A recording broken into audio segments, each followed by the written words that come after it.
किसी ऊंचे पद पर बैठने का कारण नहीं होता, वरन उसके गुणों के कारण होती है। यदि व्यक्ति में कोई गुण नहीं है तो अत्यंत धनी होने पर भी उसका सम्मान नहीं होता।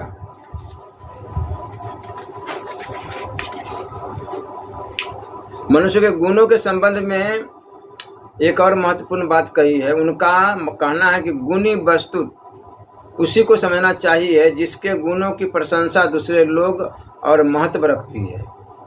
कि यदि ज्ञानवान व्यक्ति गुणी है तो उसके गुण उसी प्रकार विकसित हो जाते हैं जैसे सोने के आभूषण में जड़ा हुआ रत्न। परंतु उनका यह भी मानना है कि गुणवान व्यक्ति सर्वदा अकेला रहता है, उसे दुख भी उठाने पड़ सकते हैं।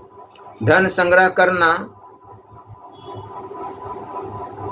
दृष्टि में बुरा काम नहीं है, परंतु दूसरों को दुखी करके और अधर्माचरण से अथवा अपनी दीनता दिखाकर धन इकट्ठा करना उचित नहीं है। धन का लाभ तभी है जब उसका ठीक से उपयोग किया जाए। धन एक ऐसी वस्तु है जिसकी कामना व्यक्ति हर समय करता है।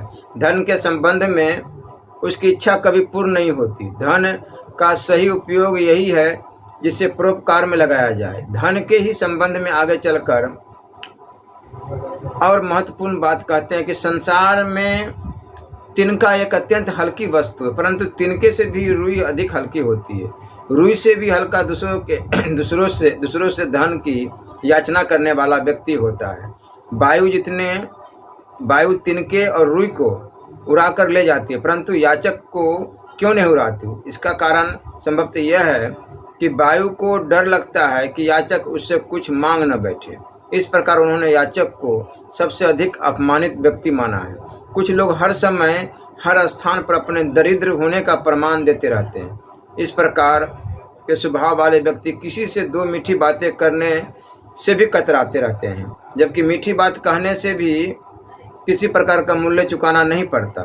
इस संसार में मनुष्य को अनेक कटु अनुभव होते हैं। प्रिय वचन और सज्जनों की संगति ही दो ऐसी बातें हैं जिससे इस जीवन में कुछ शांति प्राप्त हो सकती है। विद्या मनुष्य के कंठ में रहनी चाहिए। पुस्तकों में लिखी विद्या से काम नहीं चलता। इस प्रकार वह धन भी काम नहीं आता जो दूसरों के पास होता है।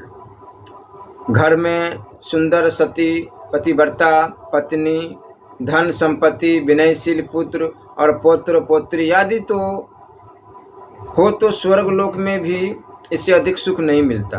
जिन व्यक्तियों ने गुरु के पास बैठकर विद्या का अध्ययन नहीं किया, वस्तुत पुस्तकों से ही ज्ञान प्राप्त किया है, वह विद्वान लोगों की सभा में उसी तरह सम्मान प्राप्त नहीं करते